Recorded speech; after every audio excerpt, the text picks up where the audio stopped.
여기서 처음 클라인이 영국으로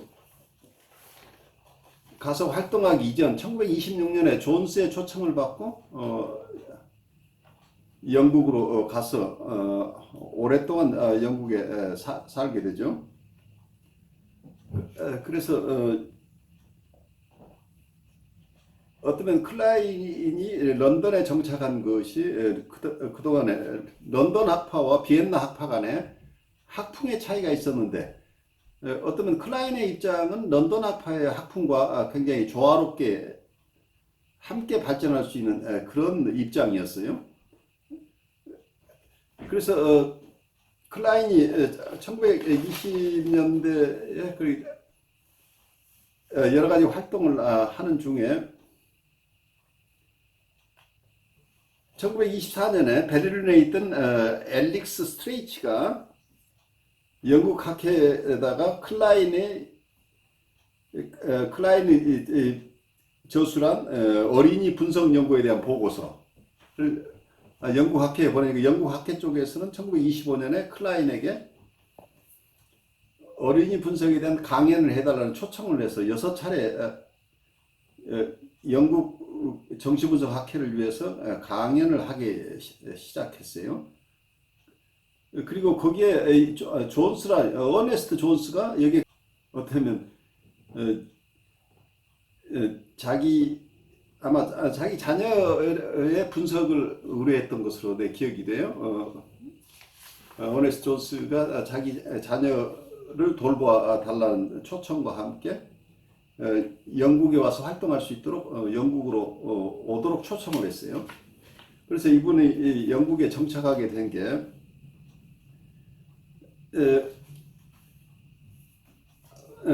존스의 큰 도움을 받았는데, 존스라는 분은 대단한 분이에요. 여러분들이 존스에 대해서 어느 정도 알고 계시고, 어네스트 존스는 1879년에 태어나서 1958년에 돌아가신 분인데, 이분은 뉴럴로지스트이기도 하고 사이코 애널리스트이기도 하신 분이죠. 이분은 프로이드를 아주 초기 때부터 잘 보필해 오신 분이에요. 그래서 프로이드하고는 굉장히 가까운 사이였고, 아마 전 시간에 우리 프로이드 공부하는 시간에도 1920년대에 오면서 오토 랑크하고 어네스트 존스 간에 알력이 아주 심각하게 돼서 결국은 프로이드를 지키기 위한 비밀위원회 자체가 결국은 깨어지는 상황까지 갔다 해서 프로이드도 굉장히 어려움을 당하고 있다는 얘기가 1920년대에 나오는데, 그 이전 이런 상황에 이르기 전에 계속해서 어니스트 존스는 아주 가장 중요한 멤버로서 프로이드를 지근해서 보필하면서 이분은 국제적으로 굉장히 많은 활동을 하신 분이에요. 비엔나에서도 활동하고 런던에 와서 활동하시고 IPA라고 국제정신분석연합회 회장을 하시고 또 영국 정신분석학회에 또 회장을 하시는데, 그것도 한두 번이 아니고 굉장히 장기간 이렇게 하신 분이에요. 그래서 정신분석의 산 역사하고 또 한편에서는 프로이드의 공식적인 자서전 오토바이오그래피를 집필하신 분이에요. 제 사무실에 그분의 오토바이오그래피 초판을 제가 가지고 있는데, 나중에 기회 되실 때 여러분도 좀 읽어보면 좋겠죠. 그래서 어네스트 존스는 프로이드하고 굉장히 밀접한 관련이 있는 분이었고, 그래서 그분이 어쩌면 여기서 우리가 클라인 공부를 하는, 클라인도 개인적으로는 굉장히 불행한 사람이죠. 어린 시절부터 어린 시절에 자기를 돌보던 언니를 잃어버리고, 그래 자기에게 글을 가르쳐주던 언니를 잃어버렸어요. 나중에 또 자기 남편을 소개해줬던 오빠를 또 잃어버리죠. 오빠로부터 라틴어를 배워서 이분이 대학 졸업을 안 했지만 그 라틴어 배운 것 때문에 나중에 이런 공부를 하는데 큰 도움을 받았다고 그래요. 그만큼 좋은 사이를 가졌던 오빠를 상실하는 아픔을 겪었고 나중에 또 자기 아들을 잃어버리는 이런 상실을 경험하죠. 그리고 그분이 결혼을 했는데 어쩌면 이분은 메디컬 닥터가 되고 싶어 했어요. 메디컬 닥터가 되고 싶어 했는데 아마 아버지가 굉장히 연로하셨고 그리고 가세가 충분하게 서포트할 상황이 못 돼서 일찍이 꿈을 접고 결혼을 했어요. 그래서 아이들을 가졌는데 남편하고 관계가 좋지 못해서 굉장히 불행한 우울한 삶을 살았다고 그래요. 결국은 남편이 이곳저곳 다니는 사이에 안정되지 않은 상황에서 여기 이분 스스로가 자기 하고 싶은 것을 클라인은 뭔가 참 문화적인 생활 그리고 뭔가 탐구 활동을 하고 싶은데 그런 기회가 주어지지 않았는데 결국 남편과 이혼하고서 자기 삶을 새로 사신 분이죠. 그리고 굉장히 용기 있는 분인데 그래서 이분은 그런데 학문적으로는 운이 좋은 분이죠. 페렌치로부터 분석을 오래 받았어요. 칼 아브라함으로부터 또 분석을 받았어요. 그래서 베를린에서 칼 아브라함의 도움을 많이 받았는데 결국 오랫동안 그분이 돕지 못하고 일찍 그분이 작고하심으로써 또 어떤 면에서는 혼자 여성으로서 정신분석가로서 어떤 누구의 지지를 받지 못한 상황에서 활동하는 것이 참 어려웠던 상황이죠. 그런데 다행히 영국 학회에서 어네스트 존스가 영국으로 초청해 주었기 때문에 새로운 삶이 열린 거죠.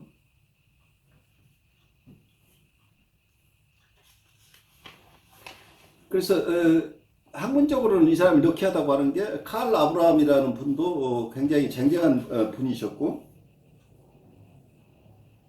그리고 첫 번째 분석가는 산도르 페렌치는 여러분들이 가장 잘 아는 모든 관계 이론의 대부죠. 어떤 프로이드가 인텔렉츄얼 중심으로 지적인 어떤 정신분석을 대표한다고 한다면 이모셔널한 쪽에서 그리고 관계적인 측면에서의 이론들을 세운 가장 훌륭한 학자이자 정신분석가가 산도르 페렌치죠. 그래서 산도르 페렌치의 영향을 받아서 거의 과거로부터 대상관계 이론이나 대인관계 이론이나 현대에 와서의 우리가 보통 얘기하는 리레이셔널 티어리 혹은 인터서브젝티브 티어리라고 하는 것 여러 가지가 산도르 페렌치의 큰 영향을 받고 있는데 그 중에 영국의 대상관계 이론 자체가 산도르 페렌치의 영향을 받을 수밖에 없죠. 왜냐하면 멜라니 클라인이 어쩌면 클라이언으로서 자기 클라인 학파를 형성을 했는데 가장 영향력 있는 학파가 됐는데 이분을 최초 분석한 사람이 산도르 페렌치였던 거죠. 그래서 어쩌면 산도르 페렌치의 영향보다는 이분은 일찍 작고한 칼 아브라함에 대해서 감사하는 마음이 훨씬 컸던 것 같아요. 그래서 칼 아브라함의 제자라고 자처했지만 제가 볼 때는 칼 아브라함의 영향도 있지만 산도르 페렌치의 절대적인 또 영향도 많이 받았겠죠. 그래서 어쩌면 정신분석의 양대 지주라고 할 수 있는 프로이드와 페렌치 사이에서 이분은 페렌치로부터 시작됐다고 이렇게 볼 수 있겠죠. 그래서 많은 대인관계, 대상관계 이론에 큰 영향을 준 산도르 페렌치로부터 직접 분석을 받으신 분인데 초기에 아이들 치료에 전념하면서 플레이 테라피로 이 사람이 완성해냈죠.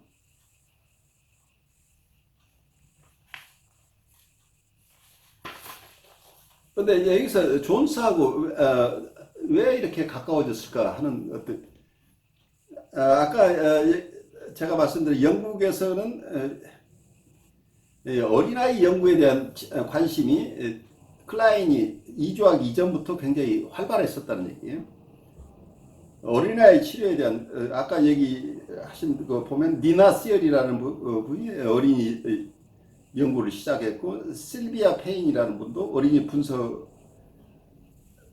분석에 대한 논문을 만들고 수산 아이색스라는 분이 교육 분야 그리고 도널드 위니캇 이분은 소아과 분야에서 어린이 분석을 하고 있었다는 거예요. 그 비엔나 쪽에서는 성인 중심의 이론들이 발달했는데 영국에서는 어린아이의 치료에 대해서 굉장한 관심이 있었는데 클라인 스스로가 어린이 분석으로부터 시작을 했기 때문에 영국 쪽에서 환영을 받을 수밖에 없었죠. 그리고 존스의 이론 중에 존스가 한 얘기는 내적 파괴에 대한 공포 이것을 어페네시스라고 얘기를 했는데 아마 이 책을 번역하신 분은 어떻게 주석을 달았냐면 나쁜 환상적 대상이 신체 내부에 나쁜 환상적 대상에 의해 신체 내부가 공격받을 것이라는 공포 이걸 어페니시스라고 표현을 했는데 그래서 이런 내적 파괴가 생겨나면 리비도 만족의 모든 원천을 잃어버릴지도 모른다는 근본적인 불안이 존재한다고 하다. 그래서 자기 신체 안에서 신체 내부가 공격받을 것이라는 두려움 때문에 그 불안이 근본적인 불안이라는 얘기예요. 그래서 리비도 만족의 근원이라 어떤 면에서 이 용어 자체가 어페니시스라는 용어 자체가 어려운 말인데 이게 disappearance of sexual desire라는 용어예요. 성적 욕망 자체의 사라짐이에요. 그러니까 자기 신체 내부가 완전히 파괴되어 버린다면 성적 욕구 자체가 사라지게 되는 거죠. 그러니까 여기 리비도 이론 쪽에서 성적 디사이, 섹슈얼 디사이가 없다는 것은 삶의 힘이, 삶의 에너지가 다 사라진다는 얘기가 되겠죠. 그러니까 이 근본적인 불안이라는 그 욕동 이론을 이분들은 프로이디언으로서 출발했기 때문에 욕동 이론을 하에서 생각을 한다고 할 때 어페니시스가 disappearance of sexual desire라고 한다면 성적 욕구가 사라진다는 건 결국 리비도가 사라지는 거니까 결국 그 환상 속에서는 어떤 면에서는 어떤 환상적 대상이 자기 신체 내부를 공격해버려서 그렇다면 자기가 리비도 만족을 얻도록 해주는 모든 원천을 잃어버릴 것이다. 이런 개념으로 생각하면 이건 그래 아이들에게 근본적인 불안이 있다는 얘기인데 이 근본적인 불안 자체가 거세 공포에 앞선다는 얘기죠. 그래서 프로이드가 봤던 거세 공포는 근본적인 불안의 성적 측면이라고 보고 이건 하나의 방어적인 측면이라고 본 거죠.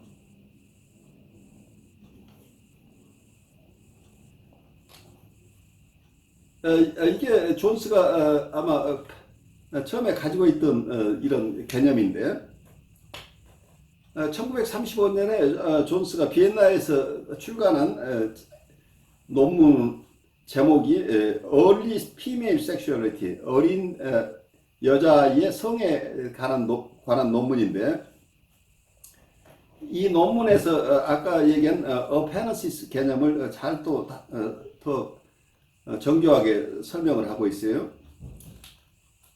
이 논문에서 존스는 어린 여아의 가장 깊은 불안은 나쁜 어머니에 의해 자신의 신체 내부가 공격받는 것에 대한 두려움이며 이 두려움이 전적인 내적 파괴에 대한 공포 이걸 어페니시스라고 한 거죠. 전적인 내적 파악에 대한 공포를 갖게 한다. 그래서 나쁜 어머니가 자기 신체 내부를 다 파괴해버릴 것이라는 공포인데, 그렇게 되면 이러한 불안에 대한 방어가 어떤 남근적인 자리다라고 해서 어떤 거세 불안이나 여성들에게 거세 불안은 프로이드식으로 얘기하면 피너스 엠비죠. 어떤 남근 선망이나 근데 이런 얘기들은 이런 근본적인 불안하고는 차원이 다른 거라고 이렇게 볼 수 있겠죠. 근데 프로이드 이론에서는 우리가 남근기라고 봤던 게 3세에서 5세를 봤죠. 보통 처음에는 제니털 피어리드라고 봤지만 나중에는 이게 펠릭 피어리드라고 봤는데 이 시점에서 에더퍼스 컴플렉스를 경험한다고 본 게 3세에서 5세인데 지금 런던 쪽에서 이 존스가 보고 있는 것, 근데 존스의 아까 얘기한 1935년 논문이나 존스의 이론 속에서는 멜라니 클라인의 여러 개념들이 이미 그 속에 포함되어 있다는 얘기예요. 그래서 멜라니 클라인과 존스가 상당한 부분에서 의견의 일치를 보고 있었다는 얘기죠. 그런 점에서 본다면 아까 1935년 논문에서 존스가 한 얘기를 멜라니 클라인의 개념으로 우리가 설명을 좀 해본다면, 멜라니 클라인은 우리가 타고나면서 죽음 본능을 아이들이 가지고 있어서 처음부터 굉장한 환상을 가지고 있다고, 자기한테 있는 이 죽음 본능을 투사하기 때문에 어머니 대상에게 어머니의 젖에 모든 공격성을 투사한다는 얘기죠. 나쁜 엄마, 나쁜 젖을 만들어내는데 원래 자기한테 있는 죽음 본능이 그쪽을 향하게 되는 거죠. 그래서 이 죽음 본능을 그 젖가슴으로 향하게 해놓았기 때문에 그 젖가슴이 또 무서워지죠. 그 나쁜 젖가슴이 자기를 공격할 것이라는 두려움이죠. 그리고 클라인의 환상을 여러분들이 책을 이제 앞으로 계속 볼 텐데 그 환상 속에서는 엄청난 공격성들이 나오죠. 어머니의 배를 가르고 어머니 뱃속에 있는 모든 것을 자기가 꺼내서 다 자기 것으로 가져가 버리고 싶고, 어머니가 가진 것을 다 자기가 가져오든지 못 쓰게 만들어 버리든지 하는 이런 많은 판타지 얘기들이 나오는데, 만약에 아이가 그런 판타지가 있다는 게 사실이라고 한다면 아이 입장에서는 자기가 이렇게 엄마를 공격했다고 한다면 이 엄마가 이 자기의 공격성을 또 투사를 했으니까 그 엄마는 자기보다 더 무서운 공격성을 가지고 자기를 공격할 거다는 얘기죠. 그러면 아이 입장에서는 엄마가 자기의 있는 몸 안에 있는 모든 것을 다 없애버려서 자기는 아까 어떤 리비도 이론 쪽에서 본다면 섹슈얼 디사이어 자체가 사라져버리는 거예요.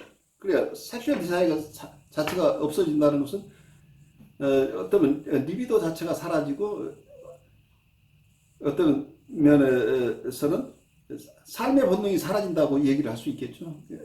좀 거기까지 존스나 여기 클라인이 얘기한 것은 아니지만 프로이드의 이론과 이렇게 겹쳐서 생각해 본다면 그만큼 초기 단계 근본적인 불안을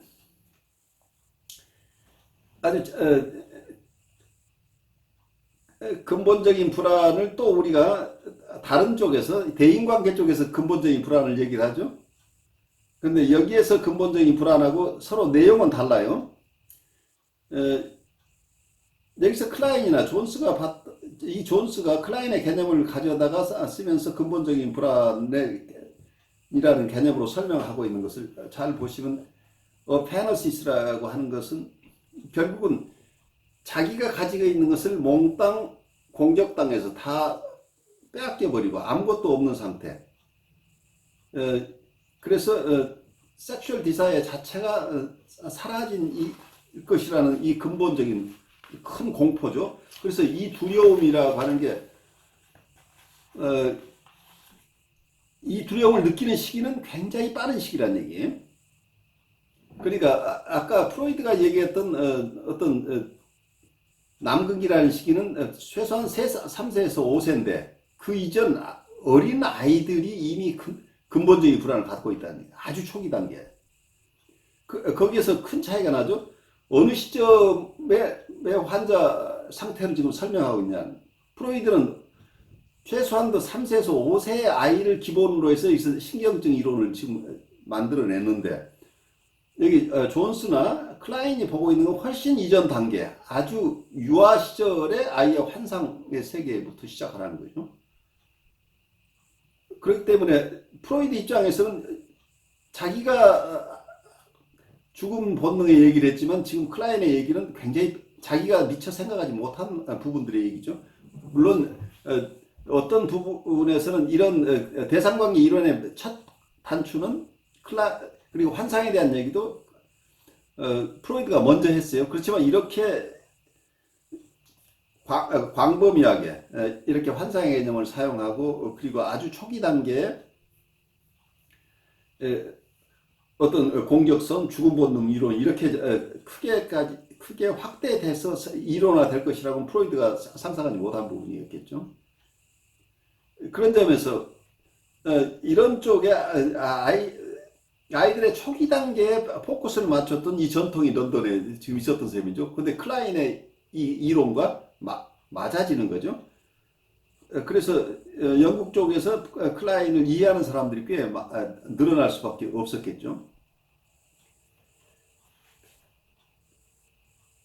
그런 속에서 여기에서는 우리가 클라인 얘기도 하지만 또 하나 어니스트 존스라는 사람 얘기를 잠깐 하자면 어니스트 존스는 굉장히 폴리티카 센스가 있는 사람이었던 것 같아요.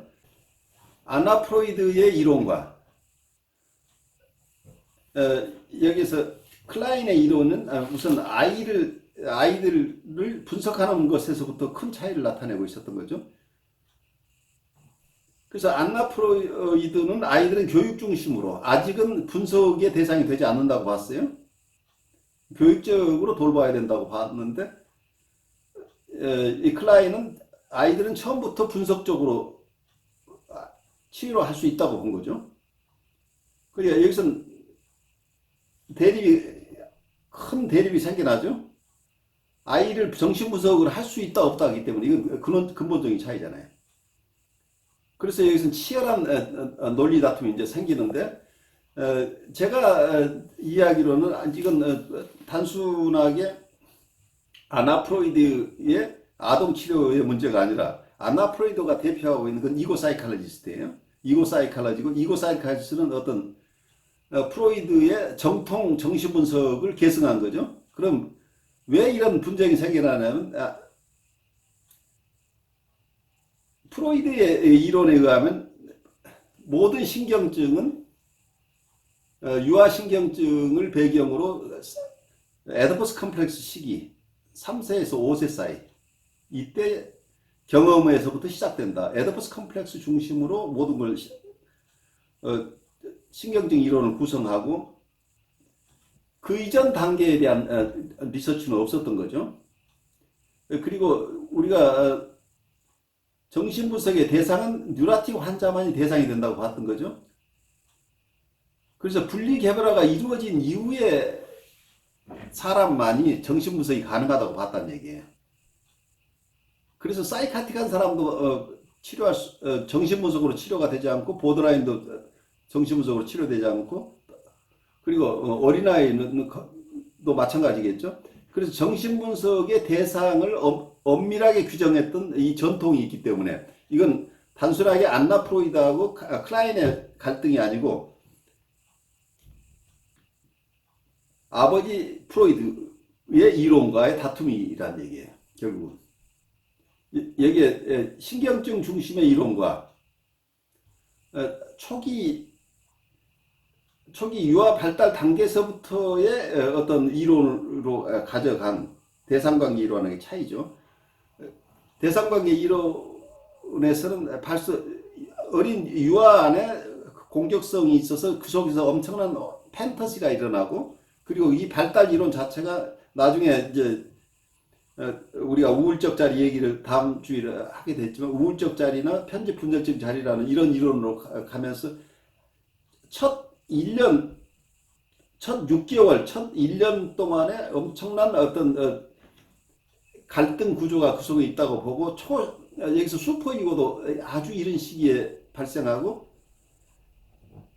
그리고 에더퍼스 컴플렉스 자체도 3세에서 5세에 일어나는 게 아니라 유아들에게도 에더퍼스 컴플렉스가 있다고 봐버리니까, 그 에더퍼스 컴플렉스나 초자라는 용어는 그대로 쓰고 있지만, 어쩌면 프로이드의 이론과 굉장히 큰 차이가 나는 거죠. 컨텐츠로 본다면. 내용 자체가 프로이드의 정통 이론하고 큰 차이가 난다는 얘기죠. 그것 때문에 나중에는 딸인 안나 프로이드와 멜라니 클라인 간의 다툼으로 대부분 다 이해를 하고 있지만, 제가 볼 때는 그거보다 더 좀 폭을 넓혀서 프로이드의 정통 정신분석과 대상관계 이론의 어떤 간의 다툼이고 갈등이라고 보여요. 그러니까 아까 이제 초기 단계 근본적인 불안 얘기를 다시 한번 해보죠. 여기 존스가 사용했던 어페너시스라는 이런 개념은 이걸 하나의 근본적인 불안이라고 본다면, 그것은 아까 자기 내부의 모든 것이 파괴될 것이다, 그리고 섹슈얼 디자이어가 사라질 것이라는 얘기를 조금 우리가 쉽게 이해를 해본다면 어떤 거예요? 내 생명이 사라질 것이라는 거잖아요. 내가 죽어버릴 것 같은 두려움이잖아요. 궁극적으로 본다면. 그래서 어떤 존스가 얘기했던 어페너시스 개념이, 원래 어페너시스란 말은 어디에서 나왔냐면, 별빛이 갑자기 빛을 상실하는 이 상태를 얘기해요. 브릴리언스 자체가 사라져버리는 것. 다시 말씀해 주시겠어요? 예. 예. 그렇죠. 그렇게 누구의 영향이야? 음, 그 부분은 제가 존스를 충분하게 연구하지 않아서 말씀드리기는 어려워요. 그렇지만 여기서의 이 불안이라고, 근본적인 불안이라고 페너시스라고 썼던 것은 프로이드가 얘기한 어떤 거세 불안보다는 훨씬 더 넓은 개념이고 근원적인 개념이라고 하는 것까지는 말씀을 드릴 수 있어요. 이분 존스가 어느 철학자의 영향을 받았는지 거기까지는 제가 자신 있게 말씀을 못 드리겠네요. 근데 이 개념이 나중에 존스가 이걸 어디에 연결시키냐면, 프로이드의 컨셉 중에 트로마 오브 세퍼레이션이라는, 그러니까 분리에 대한 트로마 이론이 있는데 거기에 연결시켰다고 그래요. 그래서 결국 프로이드의 개념 가지고 자기가 트라마가 세퍼레이션 트라마가 라는 개념으로 설명을 했었는데, 이게 나중에 존 볼비가 어태치먼트 티어리를 만들면서 아주 한참 후에 세퍼레이션 앵사이티라는 개념으로 발전시켰다는 거예요. 이 존스가 어페너시스라는 개념을, 이 근본적인 불안을 프로이드의 트라우마 오브 세퍼레이션, 세퍼레이션의 트라우마라고 하는 그 이론과 그런 개념, 프로이드가 가지고 있던 컨셉 중에 트라우마 오브 세퍼레이션이라는 게 이 개념이 하고 연결시켜서 자기 이론을 설명을 했는데, 나중에 존 볼비가 이걸 발전시켜서 세퍼레이션 앵사이티라는 개념 속에 소화를 했다. 이제 이런 역사적인 맥락이 있어요. 근데 락강이라는 사람은 또 이 어페너시스라는 개념을 또 다른 쪽에서 나중에 사용을 하는데 어쩌면 이건 시그니파이어라는 개념을 많이 쓰는데 상징 속에 자기가 사라져 버리는 것, 서브젝트가 빛을 잃고 사라지는 페이딩 오브 더 서브젝트라는 개념으로 사용돼요. 그건 락강을 여러분들이 공부하면서 나중에 볼 일인데 이 어페너시스 개념이 어쩌면 프로이드하고 연관이 되고 존 볼비하고도 연결이 되고 나중엔 락강하고도 연결이 된다. 이제 이 정도 우리가 이해하시고 이렇게 본다면 프로이드의 굉장히 가까운 측근이었지만 이 존스는 프로이드하고 다른 이론을 가지고 있었다는 얘기죠. 존스가 근본적인 점에서 프로이드하고 같지 않은 이론을 가지고 있어요. 프로이드가 어떠면 남근기 중심의 에더퍼스 컴플렉스 이론을 가지고 계속 자기 주장을 하고 있는데 여기에 그거보다 훨씬 앞선 근본적인 불안을 가지고 남근기의 현상은 하나의 그건 방어적인 현상으로 봐야 된다고 이렇게 이야기를 하고 있었기 때문에 이게 클라인의 생각과 존스의 생각이 맞아떨어진 거죠. 그래서 어쩌면 클라인하고 문제 논쟁은 나중이고 존스가 자기가 굉장히 위협을 느꼈어요. 처음에 그러니까 런던 학파하고 비엔나 학파 간에 이런 서로 다른 쪽에서의 견해가 심각해지니까 존스 스스로가 이것을 그 당시에 존스가 아마 런던 학회의 회장이었을 거예요. 그래서 자기 이론과 어떤 프로이드 선생님의 이론이 이렇게 서로 마찰을 빚을 수 있는 소지를 제거하기 위해서 양쪽에서 서로 학술회의를 하면서 계속해서 프로이드의 불안을 달래주려고 애를 쓰셨어요. 그래서 이분은 굉장히 폴리티컬하게 한 센스가 있는 분이어서 프로이드가 화를 내지 않고 잘 서로 이해할 수 있도록 이렇게 하면서 마지막까지 프로이드하고 관계를 잘 유지하신 분이에요. 그러니까 존스를 제외하고는 대부분 다 실패한 거. 프로이드가 자기하고 다른 의견을 내는 사람을 다 같이 자기 측근에 두지 않았었는데 존스는 마지막까지 이 관계를 잘 유지하면서 그렇다고 자기의 이론을 포기한 게 아니고 어쩌면 영국의 대상광이 이론을 보호해냈죠. 보호해내면서 자기 이론도 그대로 지켜내고 그리고 나중에 존스가 회장직을 그만두고 그 다음 회장이 임기를 시작하면서 그때 1942년, 1934년 이 무렵에 33년, 4년 이 무렵에 거기에서 굉장히 논쟁적인 토론이 일어나죠. 그러니까 존스가 자리를 그만둔 이후에요. 그렇지만 그 이전부터 존스가 비엔나 학파와 런던 학파 간에 서로 이해의 폭을 넓히려고 굉장히 오랫동안 밑자리를 깔아놓은 이후에 논쟁이 일어난 거죠. 그래 갑자기 이 논쟁이 일어난 게 아니라는 얘기죠.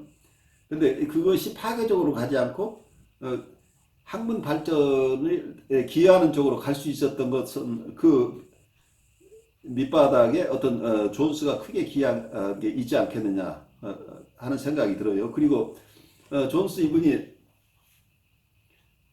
아까 얘기대로 프로이드의 공식적인 자서전을 쓰신 분이고 그리고 프로이드 전집을 영문판으로 내는데 그 뒷바라지를 다 하신 분이에요. 그래서 영어권 정신분석을 실질적으로 가능하게 한 산파 역할을 이 어네스트 존스가 했다고 보여요. 그래서 어떤 멜라인 클라인도 그 후광 안에 있었던 것으로 보이고 그래서 생각보다 어네스트 존스라는 분이 큰 역할을 하신 분이라고 여러분들이 우선 소개를 하고 싶어요.